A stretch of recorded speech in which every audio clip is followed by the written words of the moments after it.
Good morning, and thank you for joining me on the Path to Liberty. This is the Fast Friday edition of the show for November 13th, 2020.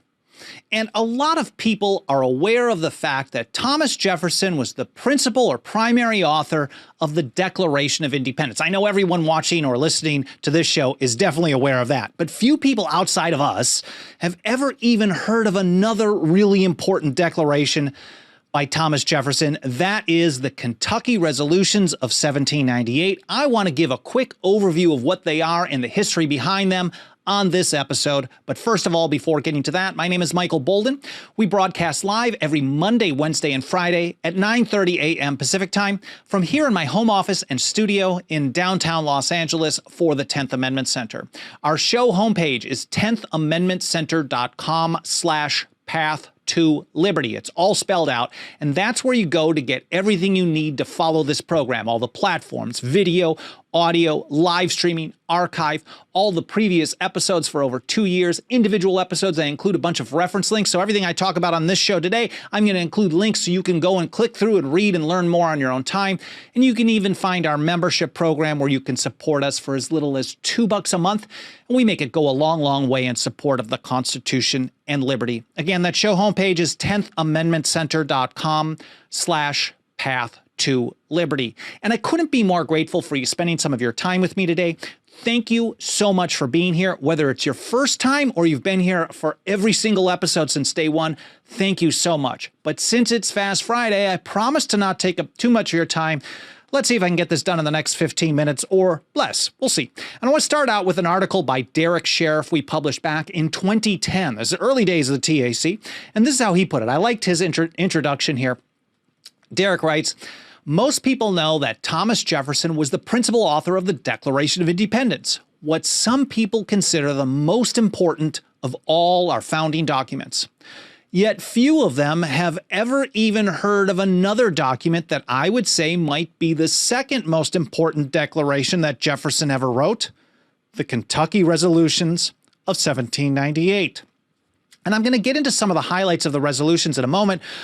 But first, a little backstory. We published an article by Mike Meharry earlier this week because the anniversary of the House passing those resolutions was November 10th, 1798. And today in history, November 13th, 1798, the Senate followed through. And Mike writes it this way. During the summer of that year, Congress passed and President John Adams signed into law 4 acts known together as the Alien and Sedition Acts. With winds of war blowing across the Atlantic, the Federalist Party majority wrote the laws to prevent what they called seditious acts from weakening the U.S. government. Federalists, Mike writes, they utilized the fear of the French to stir up support. Now, keep in mind, this was signed by John Adams, who 2 decades earlier in 1776, if you listen to the show regularly, you've heard me cite Adams in the good old days early on when he was really solid. And one of the best phrases he ever had, quotes he ever had, was, "Fear is the foundation of most governments." No problem once in power, and it might be a cautionary tale of how power corrupts more than anything. But no problem using that fear of the French to stir up support, as Mike writes, for these draconian laws, expanding federal power, concentrating authority in the executive branch, and severely restricting freedom of speech. Mike goes on, he says, 2 of the Alien Acts gave the president the power to declare foreign U.S. residents an enemy, lock them up and deport them. And even if you would have been in support of such a thing at the time, they actually were very problematic in how they tried to implement them. Mike writes that these acts vested judicial authority in the executive branch and obliterated due process. The Sedition Act essentially outlawed criticizing the federal government. What it did was if you put any member of the federal government into ill repute, disrepute, then you could be charged. Unless, of course, you were the sitting vice president, that is, Thomas Jefferson. This was a clear violation of the First Amendment. Going a little bit further, this opposition to it was really strong in Kentucky, also in Virginia. But in Kentucky, the opposition started out on a local level. And he says several counties in the Commonwealth adopted resolutions condemning the acts, including Fayette, Clark, Bourbon, Madison, and Woodford. Now, you've often heard me talk about resolutions and part of a strategy to nullify. Sometimes I say resolutions are terrible. Depends on what they are. But in this situation, we learn how you can apply a resolution strategy on a local level quite well. That is, you take a principled position against a federal act on a local level, and you make a series of declarations, but you don't make promises outside of that of what you're doing, and then you keep taking the next step beyond that. Here, for example, a Madison County, Kentucky militia regiment issued an ominous resolution of its own, Mike writes, stating, quote, "The alien and sedition bills are an infringement of the Constitution and of natural rights, and that we cannot approve or submit to them." And if you've listened to my episodes on things like the Stamp Act, the First Continental Congress in response to the Intolerable Acts, responses to the Townsend Acts, on and on. Basically, a lot of the pre-revolutionary documents, resolutions were passed, they listed things that they were concerned about, or they listed a set of rights that they held as inviolable or inalienable. And then they said, this is a line in the sand, I'm paraphrasing, of course, and we will not submit to these. We cannot in any way. And that's basically the approach that this militia in Kentucky was taking. They say we cannot approve or submit to these. Going further, Mike writes, several thousand people gathered at an outdoor meeting protesting the acts in Lexington on August 13th. Back to Derek's article, he writes that some people are surprised to learn that in response to these acts, and Jefferson started drafting his proposed resolutions, within a month of them passing over that summer. So Jefferson did not first hold up the First Amendment in protest. You'd think, oh, they're talking about free speech. He's just going to start citing the First Amendment and then follow up from there. But instead, he started his opposition to the acts by invoking the 10th Amendment. Of course, that says the powers not delegated to the United States by the Constitution nor prohibited by it to the states are reserved to the states respectively or to the people. Essentially, Derek writes, he argued that by passing and enforcing the Alien and Sedition Acts, the federal government had overstepped its bounds and was exercising powers never delegated to it. It was usurping power, it was assuming power not delegated. In other words, the Alien and Sedition Acts, Derek writes, were acts of usurpation. And here, from Resolution 1, here's what he said. Resolve that the several states composing the United States of America are not united on the principle of unlimited submission to their general government. Again, there's a line in the sand, and we will not unconditionally submit. There is no unlimited submission to what the general government passes. They constituted, Jefferson writes, a general government for special purposes. This is really what the 10th Amendment is all about. Delegated to that government certain definite powers, reserving each state to itself the residuary mass of right to their own self-government. And whensoever the general government assumes undelegated powers, its acts are unauthoritative, void, and of no force. He's just reiterating you're only authorized to do a certain amount of things, and everything else is reserved to the people of the several states. And when you do stuff beyond that line in the sand, we will not comply.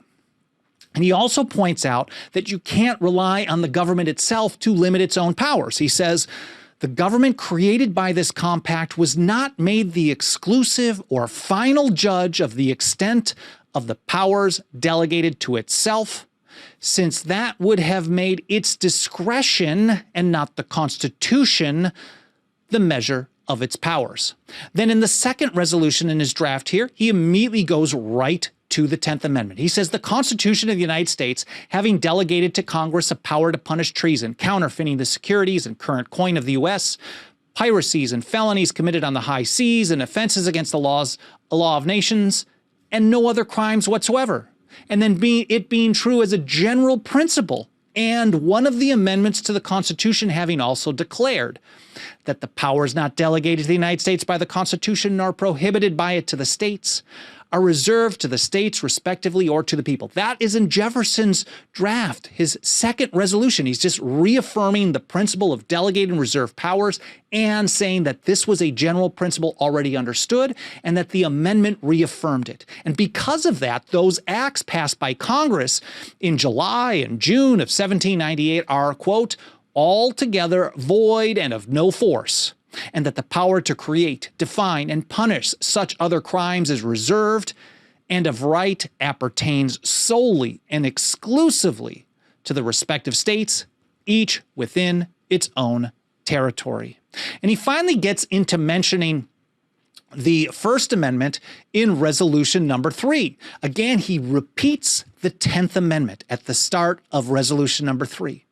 And then he says, further on in that resolution, he says, there's also something, there was another amendment added talking about the free exercise. Congress shall make no law respecting an establishment of religion or prohibiting the free exercise thereof, etc. He then reiterates the First Amendment, but this is further down the list because this power was not delegated. He's basing it on that foundation of the Constitution, the 10th Amendment. And then he again reiterates his view that because of this act does abridge the freedom of the press, is not law, and is altogether void and of no force. And then in Resolution number 8, and this is of Jefferson's draft, he says, where powers are assumed which have not been delegated, a nullification of the act is the rightful remedy. Not a good idea, not something to think about after voting the bums out or suing in court. He says the rightful remedy to unassumed powers, to assumed undelegated powers, is a nullification. And he says every state, this is of course the people of the several states, has a natural right in cases not within the compact to nullify of their own authority all assumptions of power by others within their limits. Anytime someone assumes power that they aren't authorized to have within that state, they can nullify of their own authority. They don't have to wait for someone else to give them permission. He says without this right, they would be under the dominion, absolute and unlimited, of whosoever might exercise this right of judgment for them. Now, this was actually, he took this draft and he sent it over to a Virginia ratifying convention delegate that he was friends with, Wilson Carey Nicholas, hoping that he could get it introduced in Virginia. But Wilson Carey Nicholas wrote back to Jefferson, or told Jefferson in October, that State Representative John Breckinridge was willing to introduce the resolutions in Kentucky. And on November 7th, Governor James Gerard addressed the Kentucky state legislature. This is again citing Mike Meharry's article, noting the vehement opposition to the Alien and Sedition Acts. He said Kentucky was, quote, if not in a state of insurrection, yet utterly disaffected to the federal government. He noted that the state, quote, being deeply interested in the conduct of the national government, must have a right to applaud or to censure that government. And when applause or censure becomes its due, he urged the legislature to reaffirm its support for the Constitution while, quote, entering your protest against all unconstitutional laws and impolitic proceedings. Now, Madison, of course, in Federalist 46, really said that it was important to have governors involved in this whole process making statements just like this. And that's exactly what happened in 1798 in Kentucky. So that same day, November 7th, it may have been actually the next day, I think it was November 7th, Breckinridge then announced, okay, he filed it afterwards, but on November 7th, after that speech, Breckinridge announced to the House he intended to submit resolutions addressing the governor's message. The following day, Mike writes, the Fayette County lawmaker followed through, introducing an amended version of Jefferson's draft. Much of the first part was there, but Resolution 8 was cut short. And Mike points this out as well in his article. He says, most notably, Breckinridge omitted the word nullification from the actual version considered by the Kentucky legislature, seeking to moderate the tone of the resolution. Now, removal of that word, according to Mike's article, and I think from the historical record, it didn't really bother Jefferson. And in fact, it did little to change the fundamental thrust of the resolution by still declaring the Alien and Sedition Acts unconstitutional, null and void. The Kentucky legislature voted in support of a nullification resolution, even with the actual word omitted. It was passed, as I mentioned earlier, by the House with only 3 dissenting votes on November 10th, 1798. The Senate, today in history, November 13th, 1798, concurred unanimously. And then the governor signed the resolution on November 16th. That's this coming Monday. The following day, though, Mike writes, Jefferson sent a draft of his resolution to James Madison with this note, and I think this is a really important part of the overall strategy. He says, I enclose you a copy of the draft of the Kentucky Resolves. I think we should distinctly affirm all the important principles they contain so as to hold to that ground in the future and leave the matter in such a train as that we may not be committed absolutely to push the matter to extremities and yet may be free to push as far as events will render prudent. Jefferson was a great strategist as well. He recognized that you had to have ultimate principles, principles that you stood behind, but you weren't going to get from point A to point B or point A to point Z, especially in our situation, in one fell swoop, in one step. And you have to leave yourself room to take small steps. You have probably heard me say over and over again, Jefferson, his letter to his friend, the Reverend Charles Clay in 1790, he said, the ground of liberty is to be gained by inches. And this is the same type of mentality, the same type of approach that he had here. He wanted Madison and others to recognize, he wanted the people of the several states to recognize that anytime the government overstepped its authority by assuming powers not delegated to it in the Constitution, that the states had the right. They were duty bound. That's the word that Madison used in the follow-up resolutions in Virginia in December of 1798. The people of the states were duty bound to oppose them, to nullify those acts of their own authority. But he also recognized that you weren't always going to be able to get to that point right off the bat, and you might need to build coalitions and support from elsewhere. So I hope you guys found this interesting. I hope it was educational. That's more important than anything. I hope you learned something and enjoyed this show as much as I enjoyed sharing this information with you. If you support what we're doing, you like the show, you like this particular episode, please take a few moments to do a few free and easy things to help us spread the word.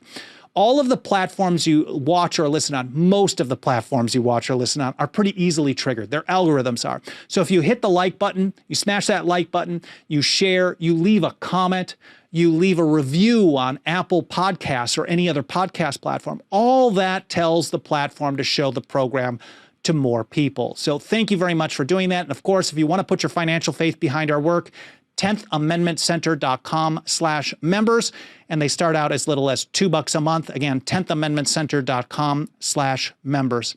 Thanks again for spending some of your time with me today. I hope you have a great weekend. I'll see you next week here on the Path to Liberty.